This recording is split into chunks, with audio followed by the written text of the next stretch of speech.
Hey guys, KnockOut here with another review.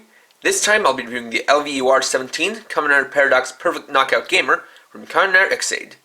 This is a figure of Kamen Paradox's power-up form. This set includes a figure and one accessory. So, let's get started.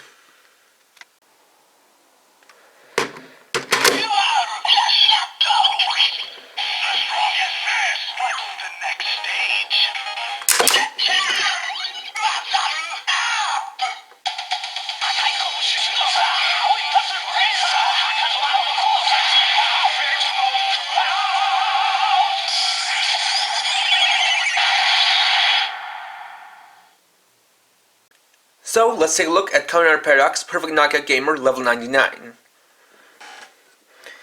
Starting off with the head, you can see that the basic theme of this figure and of this design is the mix of red and blue. You can see for the hair, it's got half red and half blue in the front, and then this kind of spiraling pattern that alternates between red and blue, red, blue.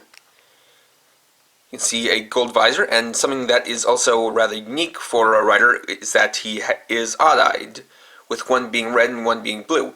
And really the only other rider form I can think of that has odd eyes is Ryugen Double Arms, which has one green eye and one purple eye.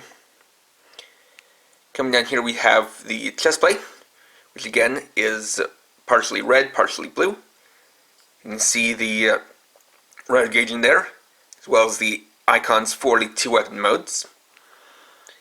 See his shoulders with some nice flame details molded on. Coming down, you can see the body, which also has a mix of his two motifs, with part of it being these blue puzzle pieces and the other part being the red flames. It's also molded on the sides, as well as along his forearms, and even onto these kind of joint pieces. You see it's also on the Shin Guards. And on the back, he's got the same dial as always. What is interesting is that the design here does kind of make it seem like he's wearing a kind of Chinese martial arts robe, as you can see that has this kind of folded over flap here with these little clasps, and the fact that it has these parts off the side as well as this long piece on the front. Now just for comparison, here he is with the regular Paradox figure. As you can see, they really don't share too much in common, aside from the basic shape of the chest harness, as well as having some of the same parts, though of course there are additions to the molds. Though what is interesting is how for this figure they actually use a slightly paler shade of gold than on the original, so even that's pretty different. It's even to the point where he's got some of that flame detailing on these parts here, which you can't normally see because they're covered up by the side flaps.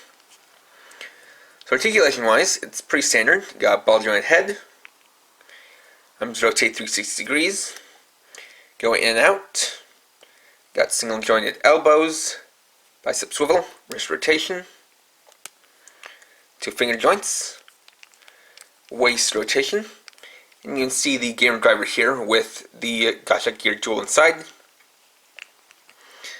Then for the leg articulation, it is the same as standard, even down to the single joint knees and, well actually it's the double joint because it is reusing those same parts.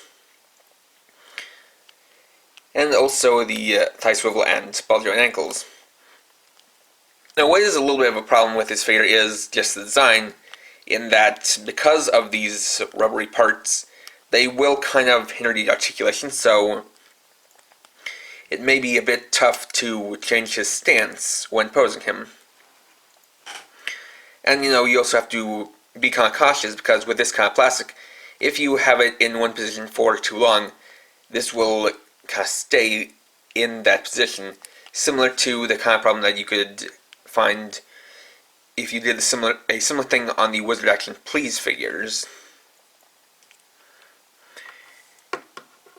It also comes with his weapon, the GACHAAN Blade Gun, which is completely molded in red plastic. But here you can kind of see what I meant when I said that the deluxe version was rather improperly proportioned. As you can see, the axe blade here is a lot larger than what you see on the toy proportion-wise, and the gun muzzle does extend out a bit more. But you can see that all the detail is there. It's quite nice, and yes, you can, of course, rotate this part here to change the two modes. This part does pop off since it's kind of just in there on a mushroom peg, but it does go in just as easily. But what is interesting is that they also decided to make the handle out of soft plastic, which may or may not have been a good idea.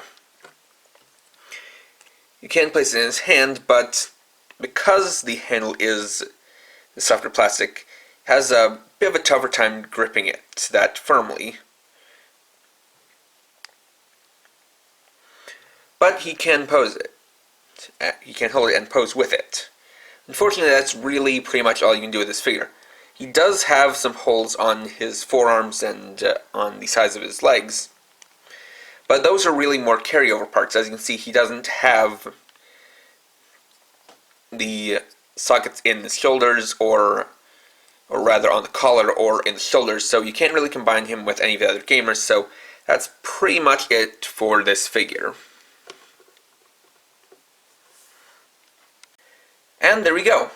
Overall, as a standard action figure, Paradox Level 99 does a fine job, but as part of the Level Up Rider series, it is quite lacking.